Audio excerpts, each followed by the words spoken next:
Hi friends, welcome to ITI gold technical channel में आपका स्वागत है। Daily current affairs, vacancies information, ITI से रिलेटेड वीडियो पाने के लिए हमारे चैनल को सब्सक्राइब कीजिए। सब्सक्राइब करने के बाद बेल आइकन को ऑन कीजिए ताकि मैं जो भी नया वीडियो बनाऊं सबसे पहले आपके पास पहुंचे और आप उसे देखिए। यदि आपको सेशन अच्छा लगता है, सेशन कुछ जानकारी मिलती है तो इसे लाइक कीजिए और दोस्तों में शेयर कीजिए। चलिए दोस्तों, सेशन की ओर चलते हैं। यदि आप अपने चैनल ITI गोल्ड टेक्निकल पर पहली बार आए हो तो इसे सब्सक्राइब कीजिए और अपने दोस्तों से भी जरूर करवाइएगा।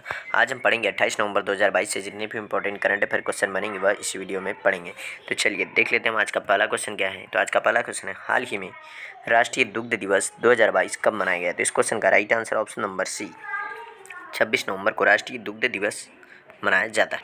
भारत में हर साल 26 नवंबर को राष्ट्रीय दुग्ध दिवस के रूप में मनाया जाता है। भारत के श्वेत क्रांति जनक डॉक्टर वर्गीस कुरियन, कौन? डॉक्टर वर्गीस कुरियन की जयंती के उपलक्ष्य में 2014 को यह दिवस मनाया जा रहा है और उन्हें भारत का दूध वाला मिल्कमैन ऑफ इंडिया के रूप में भी जाना जाता है। चलिए अब थोड़ी सी जानकारी हम डॉक्टर वर्गीस कुरियन के बारे में भी देख लेते हैं। तो भारत में श्वेत क्रांति के जनक के रूप में जाने जाते हैं और वह सामाजिक उद्यमी थे और उन्होंने ऑपरेशन फ्लड का नेतृत्व किया जो दुनिया भर में सबसे बड़ा कृषि डेयरी विकास कार्यक्रम है। और इस ऑपरेशन ने भारत को दूध की कमी वाले देश से दुनिया के सबसे बड़े दूध उत्पादक देश बना दिया और इस आंदोलन ने लगभग 30 वर्षों में प्रति व्यक्ति उपलब्ध दूध को दोगुना कर दिया और साथ ही दुग्ध उत्पादन को 4 गुना बढ़ा दिया है। तो इस क्वेश्चन का right answer option number C. चलिए नेक्स्ट क्वेश्चन की ओर चलते हैं। नेक्स्ट क्वेश्चन है, हाल ही में देश भर में कितने स्कूलों को स्वच्छ विद्यालय पुरस्कार से सम्मानित किया गया है। तो इस क्वेश्चन का right answer option number B, 39 विद्यालय को पुरस्कारित किया गया है। केंद्रीय शिक्षा मंत्रालय ने घोषणा की है कि देश भर के 39 स्कूलों को 2021-22 शैक्षणिक सत्र के लिए स्वच्छ विद्यालय पुरस्कार से सम्मानित किया गया और शिक्षा मंत्रालय ने बताया कि पुरस्कार के लिए 8.23 लाख प्रविष्टियाँ आई थी और चयन समिति की तरफ से इनमें से 39 स्कूल समान हेतु चुने गए थे। इनमें 28 सरकारी और सहायता प्राप्त स्कूल जबकि 11 निजी स्कूल हैं और इन सम्मानित स्कूलों में 2 कस्तूरबा गांधी बालिका विद्यालय, 1 नवोदय विद्यालय और 3 केंद्रीय विद्यालय भी शामिल है। इस क्वेश्चन का right answer option number B. चलिए नेक्स्ट क्वेश्चन के चलते हैं। नेक्स्ट क्वेश्चन है, हाल ही में ग्लोबल एम्प्लॉयबिलिटी यूनिवर्सिटी रैंकिंग में IIT दिल्ली को कौन से स्थान पर रखा गया है। तो इस क्वेश्चन का right answer option number C, 29वें स्थान पर रखा गया है। टाइम्स हायर एजुकेशन द्वारा जारी की गई इस साल की global employability university ranking and survey report में कुल 7 भारतीय संस्थानों को जगह मिली है। इसमें टॉप 100 में 3 भारतीय संस्थान शामिल थे। जारी की गई रैंकिंग के अनुसार IIT दिल्ली को 29वां स्थान हासिल हुआ है। इसके बाद IISc बेंगलोर 58वें स्थान और IIT बॉम्बे 72वें स्थान पर है। और इसके अतिरिक्त institute of management, IIT Kharagpur, MIT university और बेंगलोर यूनिवर्सिटी ने भी टॉप 250 या टॉप 250 में भाग लिया है। और विश्व स्तर पर Massachusetts Institute of Technology MIT इस साल भी पिछले साल की तरह ग्लोबल एम्प्लॉयबिलिटी यूनिवर्सिटी रैंकिंग में टॉप स्थान पर बना हुआ है।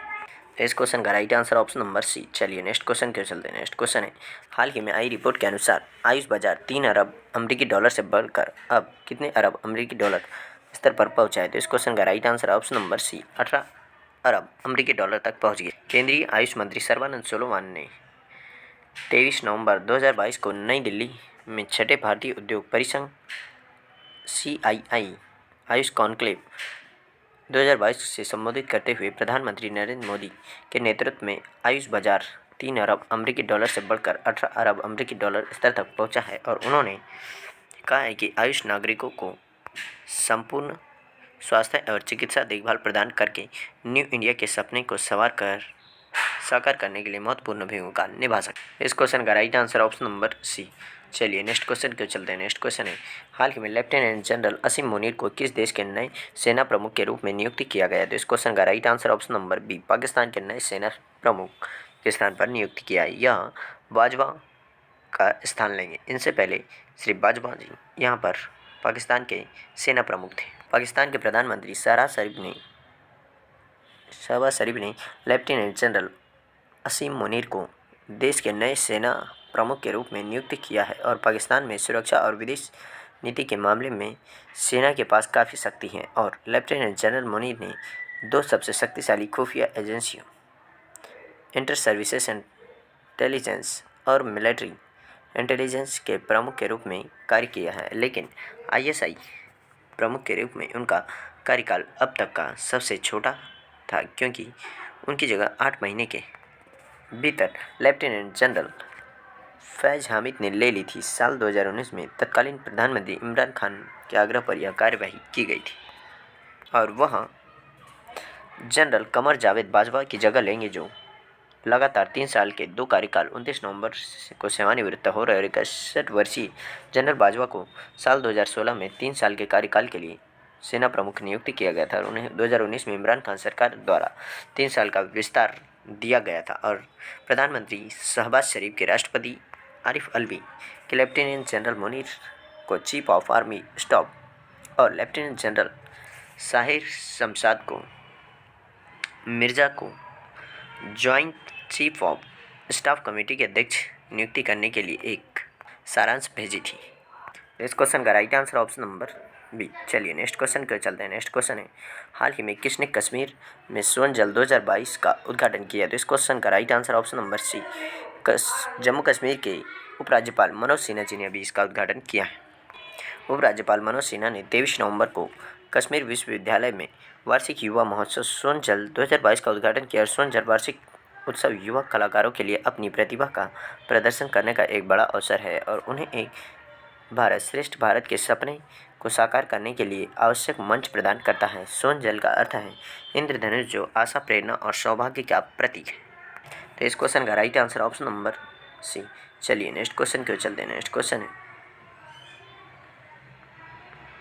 हाल ही में आई रिपोर्ट के अनुसार भारत और किस देश के केंद्रीय बैंकों ने रुपए दिरहम में व्यापार की चर्चा की है? तो इस क्वेश्चन का right answer option number A, UAE.